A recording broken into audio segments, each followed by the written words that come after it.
meeting of the Cabinet. During the live broadcast, members and officers are asked, please, to ensure that mobile phones are placed in silent mode and that microphones are switched off when not in use.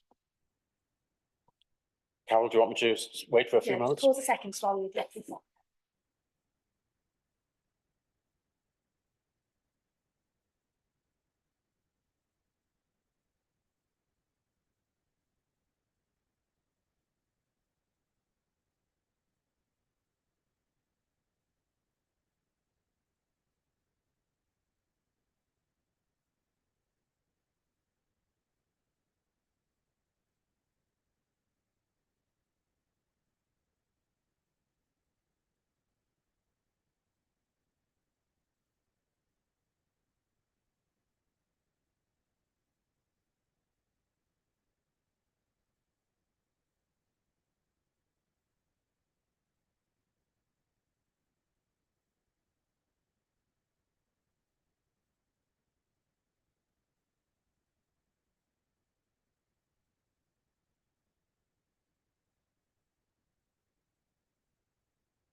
Thank you very much.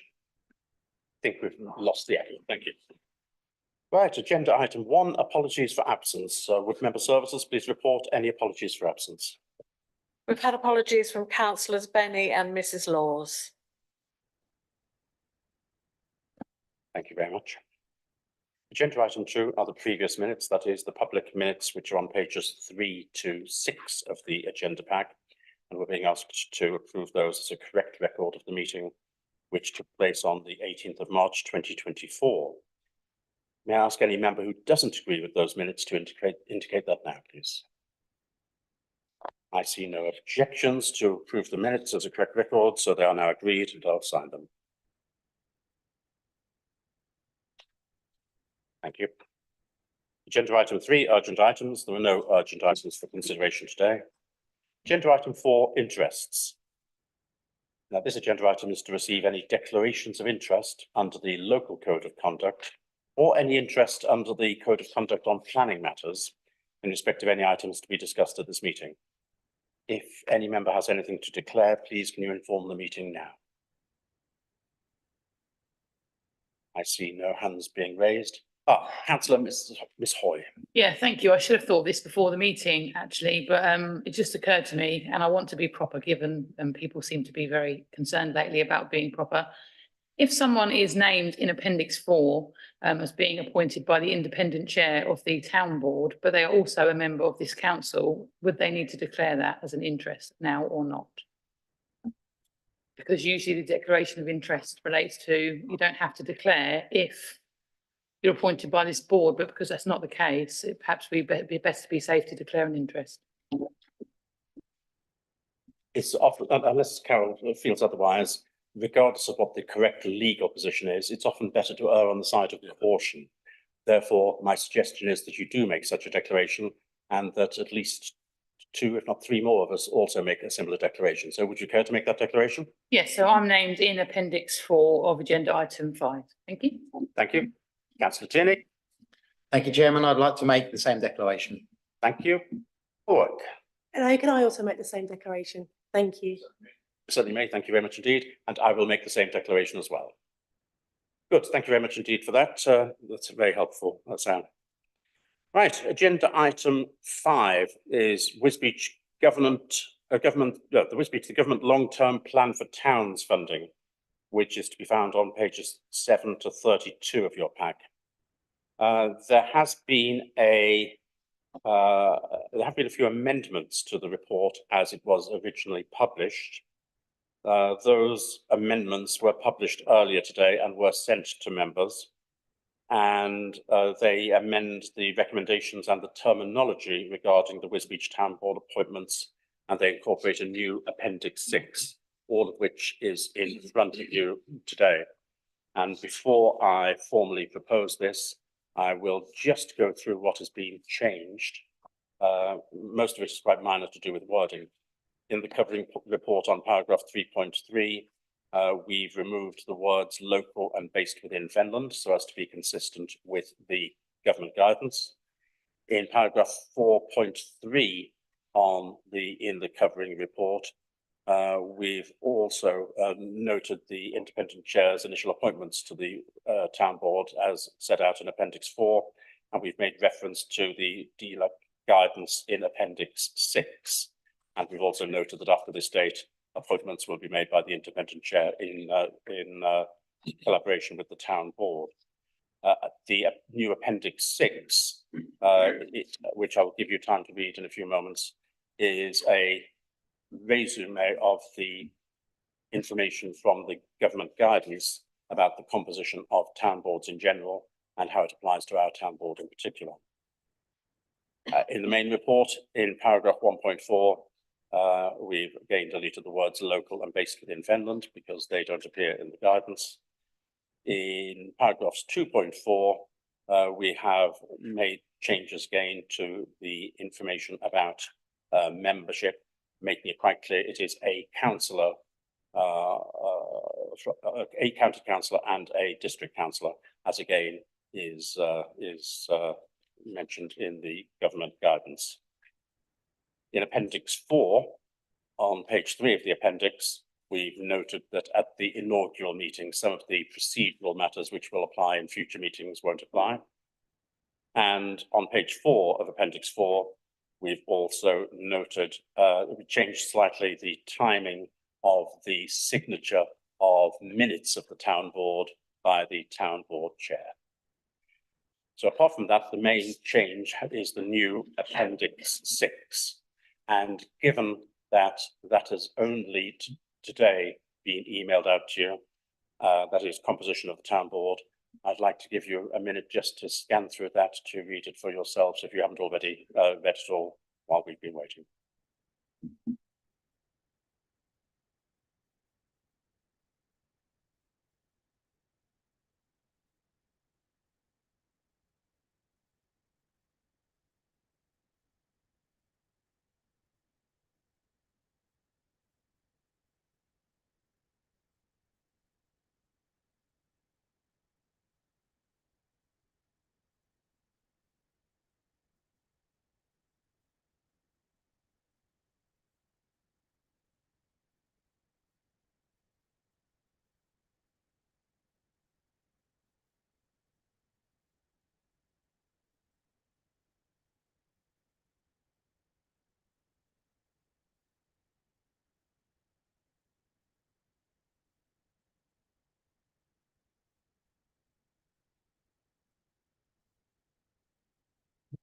Chris. Just one question, which I probably should know the answer to, Chairman, but could you tell me who Ian Kirkbride is? Ian Kirkbride is the individual whom we are proposing should be the chair of the new board. And I think it'd be better for me to allow one of the Wisbech members to explain who he is when they get the opportunity to speak during the debate, if you don't mind.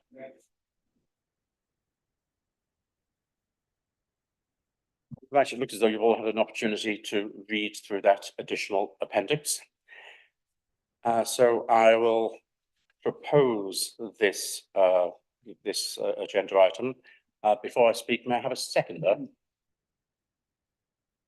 Councillor Miss Hoy, thank you very much. Right, well, what we have in front of us today is the first formal step necessary in order for Wisbech to benefit from the government's promised £20 million towards Wisbech Town under its long-term plan for towns initiative.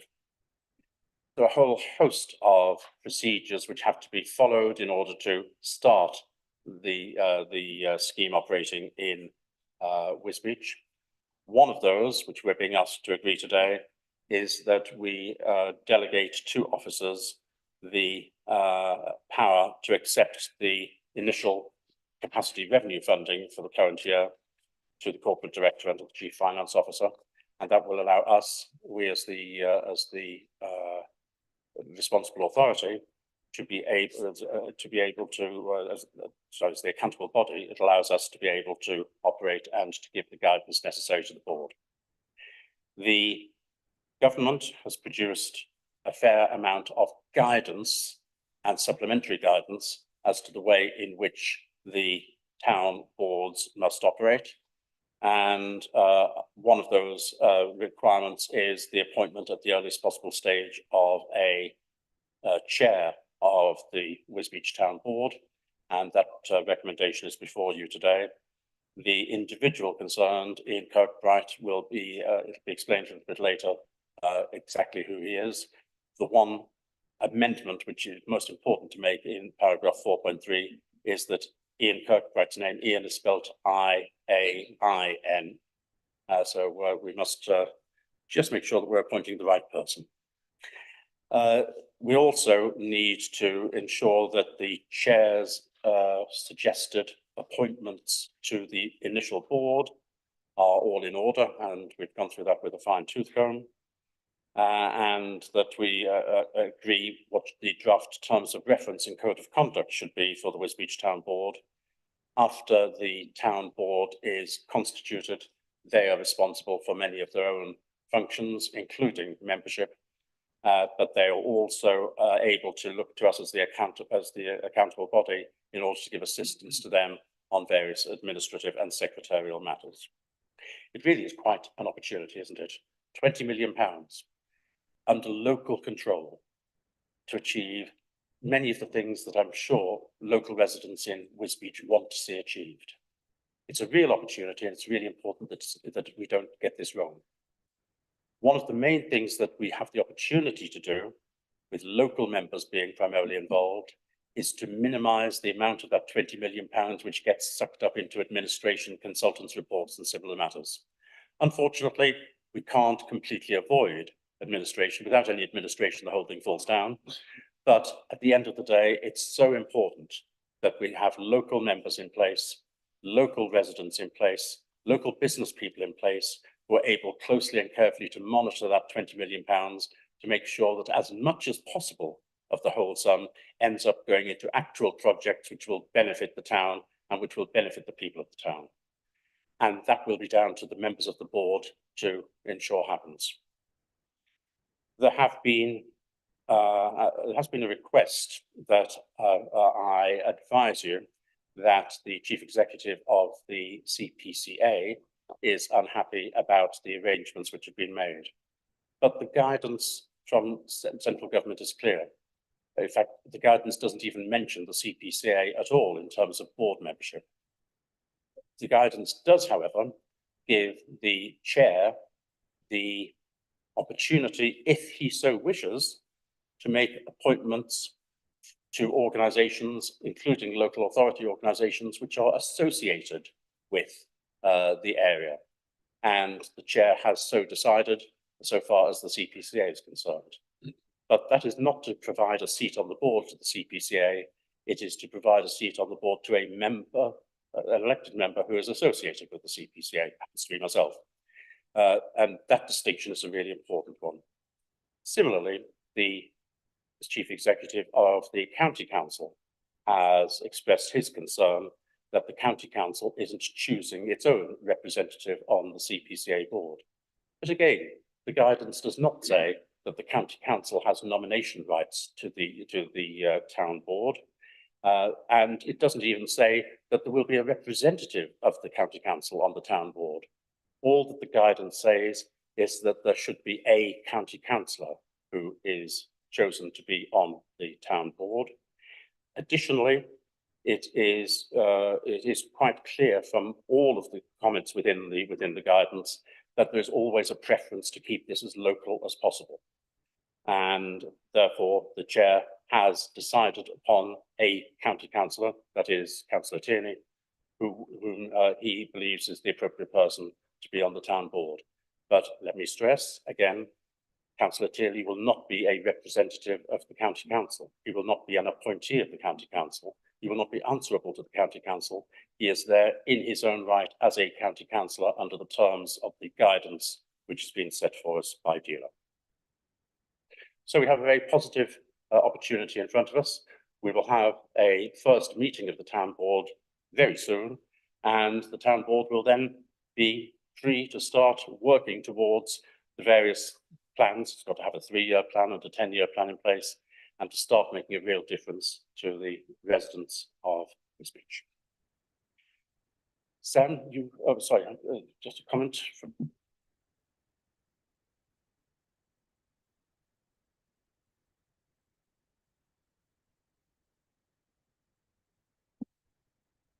And I should make it quite clear that those amendments, which I was talking about at the beginning, those amendments are just the only changes to what's actually on the website, but everything else is as has been presented to you today. Right. So, Councillor Hoy, you are seconding. Would you care to second now? Yes, thank you very much for that. I won't go into too much details about the chair. I believe that some other member might wish to do that.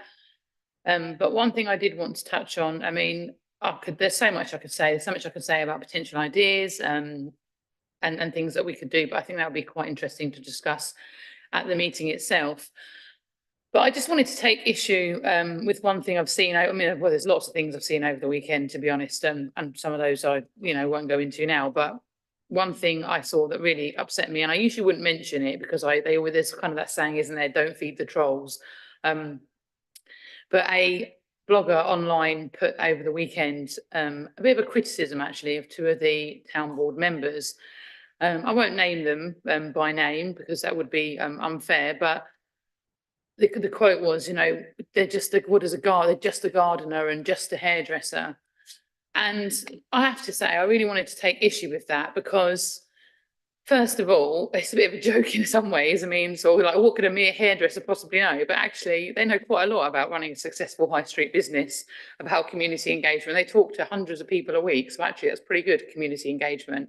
To be able to run a business, especially in this current climate, is a skill. And so I really do take issue with people in this kind of snobbish attitude that you have to have some sort of degree or you have to have some sort of status to be able to have an opinion or care about your town. I think that's, to be honest, really wrong, and I do think we should challenge that because it's not fair on those people. No one has even heard what they've got to say yet. For all they know, they could come up with some really amazing ideas, and I'm sure they will. So I just wanted to challenge that because I think it was very unfair. Thank you, Sam. You are quite correct to say that that's a prime example of snobbishness.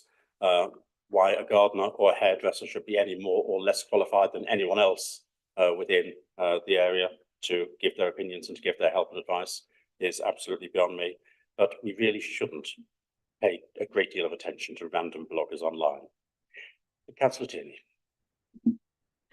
Yes, thank you, Chairman. And would it be okay if I just explain what I know about the gentleman who was chosen to be the chairman? So I wouldn't say that we're close friends or anything like that. I've known him over the years a few times through my work as a councillor because on a number of occasions I've been approached by him just because he's seen something the council is doing and he said, how can I help? And he's a local businessman. He runs the Sun Lounger, a travel agent, which has shops in Wisbech and Kings Lynn and elsewhere, I believe. So he's got a number of businesses, employs quite a lot of staff, but that's not his only businesses. He also has expertise in IT and in communications and in tourism. So these are all areas where I think there is some value. But it's his character I've always been impressed with because he just is always willing to help and engage. He doesn't isolate himself in his business and focus only on that, but rather he looks outwards. How can I help the town? And of course, when the business helps the town, the business improves. Everything is good for everyone. It's good. It's a good attitude to have. He's, as far as I can tell from the times I've engaged with him, he's bright, he's communicative, he's quite young. Not that I have a problem with what age he would be, but that's one of his assets. And he's just willing to get out there and get involved. I think he's got the right traits to be the chairman of this board, and I was pleased when he was chosen, and I'm sure he'll be great at that.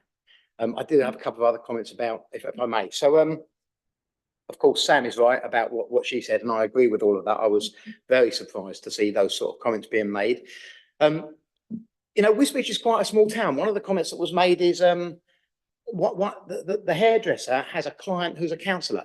Look, I've had my hair cut. I don't think I'm the one that was being referred to, but I've had my hair cut in most of the barbers or places that do men's haircuts in Wisbech over the decades that I've lived in Wisbech.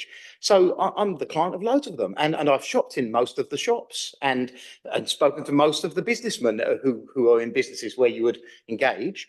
And that's true of all of us. It's not a massive town. We do know one another. A lot of us know one another. So it's not at all unusual to expect that on a board like this, people will know one another. That doesn't mean there's anything preferential going on. It's just a small town where we're quite friendly with one another. And I was just shocked by the attitude of some people.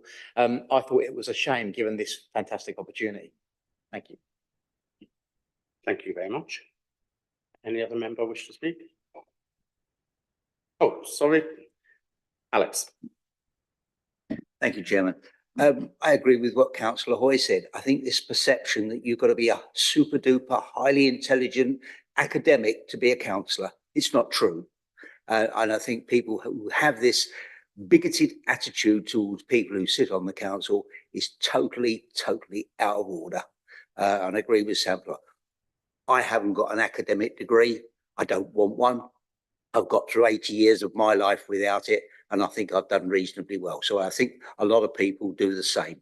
So I would challenge that person to say, what makes you think that just because you haven't got an academic or a degree that you can be a better politician or a better councillor? I think they need to be brought back into line and taught the facts of life. People who come up through the University of Life probably have a better understanding of life than what some of these academics have. Thank you. Thank you very much. Susan. So I was just going to say, I'm actually really excited about this. I think it'll be really, really good to get local people to make local decisions on some of the things they would like to see happen.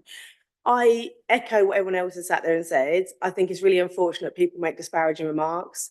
Personally, I'd like no one's be mean to anybody, but if you're going to be, can you kind of aim it at us and not the people that are just residents that are just trying to do an honest day's work and an honest bit of a helping hand to their local community?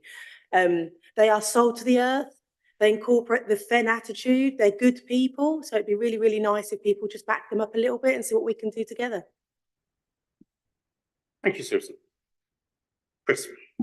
Thank you, Chair. It's just going back to the comments you made about the combined authority and about the county, and I'm surprised they feel that they have a right to be on this Wisbech Town Board. I mean, this money is for Wisbech. It should be, and hopefully will be, run by people who are from Wisbech and who have a commitment to the town. So, you know, I fully support, you know, the views that you have mentioned, and that the new lead of the board has expressed as well, in that it should be for Wisbech people. Thank you. Thank you. No other comments? Thank you for that debate.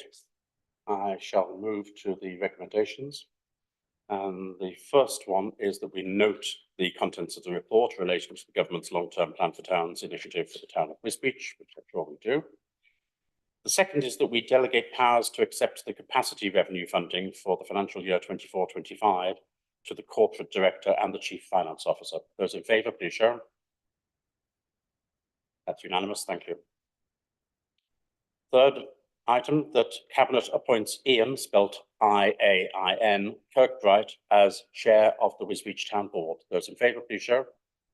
It's unanimous. Thank you.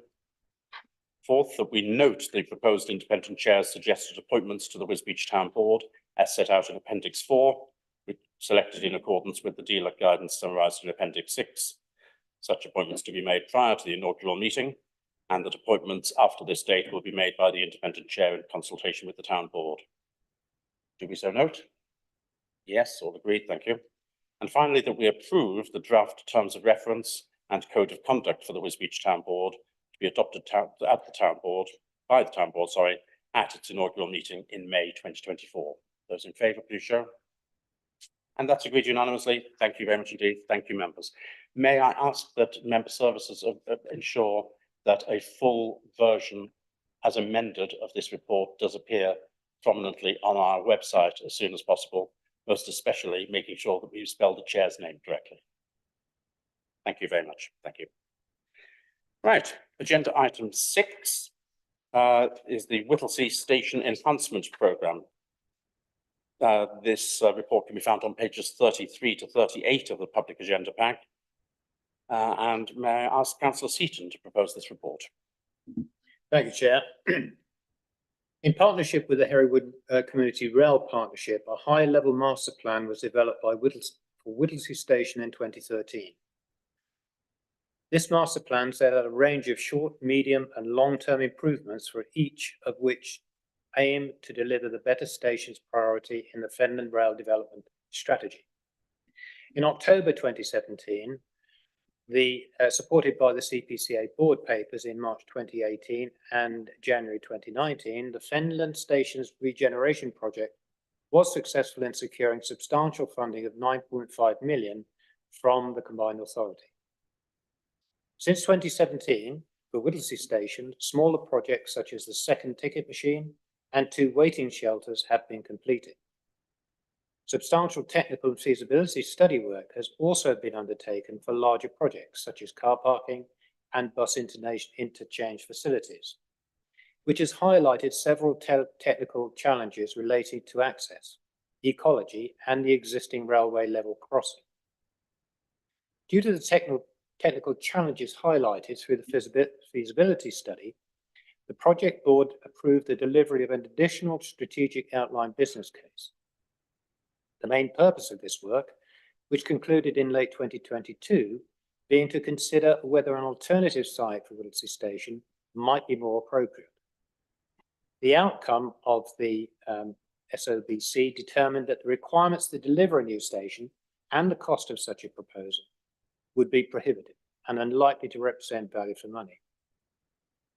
In November 2023, the project board approved the recommendation to enhance the existing station and to take the project to the next stage, which is an outline business case. This phase being also to undertake additional technical and design work to confirm a final enhancement solution for which can progress to detailed design and construction. This new phase was approved subject to funding being available. In January 2024, the CPCA board approved a funding package of £3 million for Whittlesea Station from April 2024 to March 2027. This package is expected to initially take forward the outline business case project I just referred to and enable detailed design and construction subject to the exact enhancement projects being determined. Cabinet is asked to approve the £3 million funding to deliver an enhanced programme to Whittlesea Station. It is requested that the Cabinet authorise the S151 officer to enter into the grant funding agreement with the CPCA to allow the delivery of the project.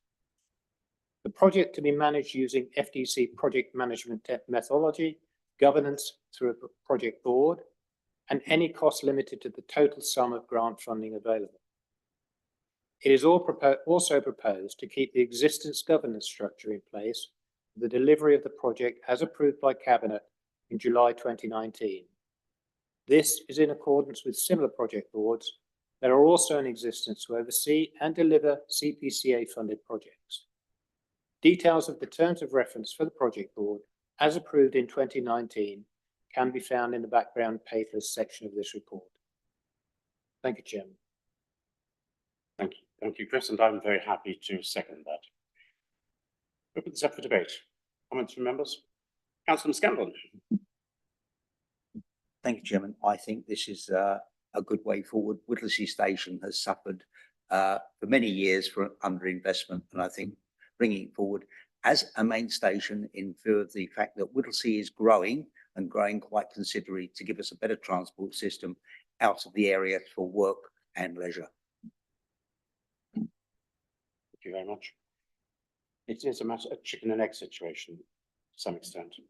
The poor facilities and, for that matter, the short and disjointed platforms at the station discourage people from using the station.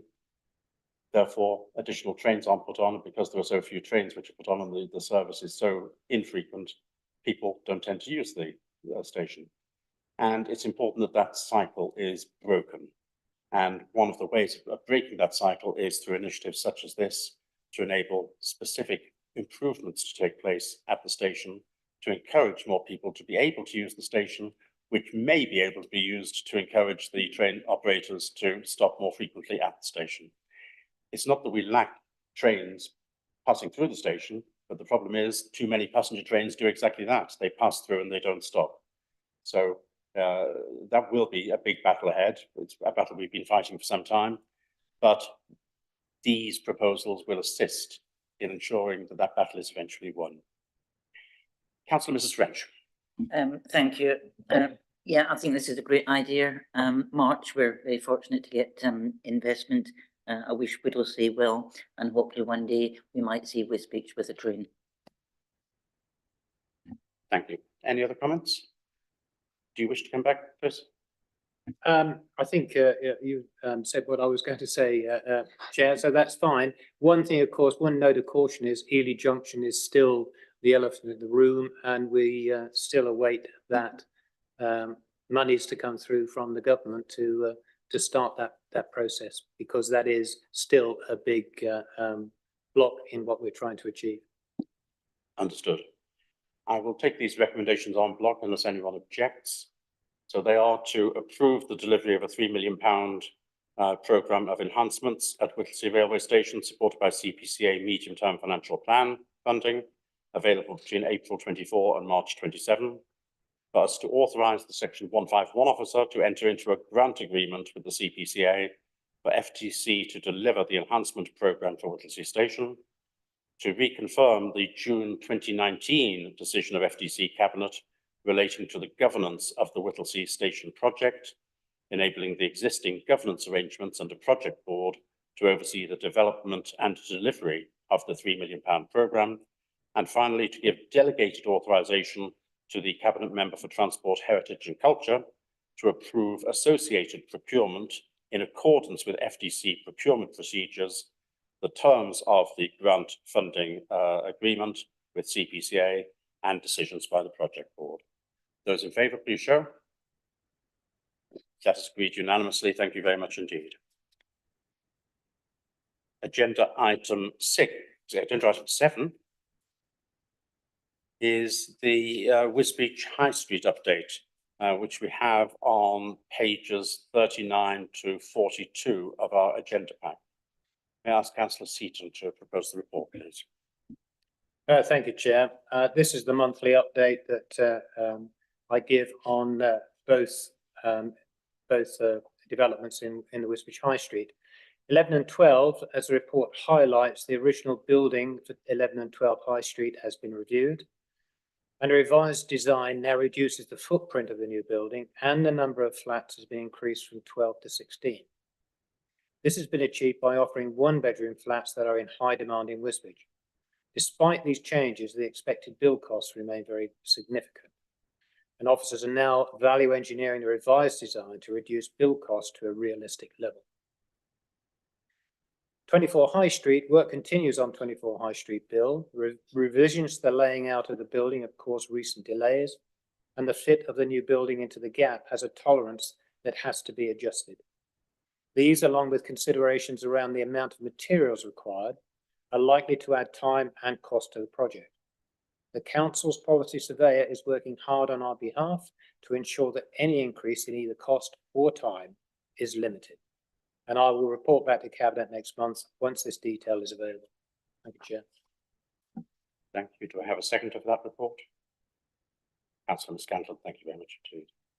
I'll open the agenda item up for discussion. Any members wish to say anything? No? Good. We are asked to note this report, and I take it that we're all happy to do so. Yes? Yes, thank you very much indeed. Right, agenda item 8 is the draft 6-month Cabinet Forward Plan on pages 43 to 44 of the agenda pack. Are there any questions or comments on this? No, thank you. The forward plan is therefore noted for information. Agenda item 9, as previously discussed, there are no urgent items. So this marks the end of the meeting. I declare the meeting closed, and the next meeting of Cabinet is scheduled to take place at 2 p.m. on 17th of June 2024. Thank you very much indeed for your attendance.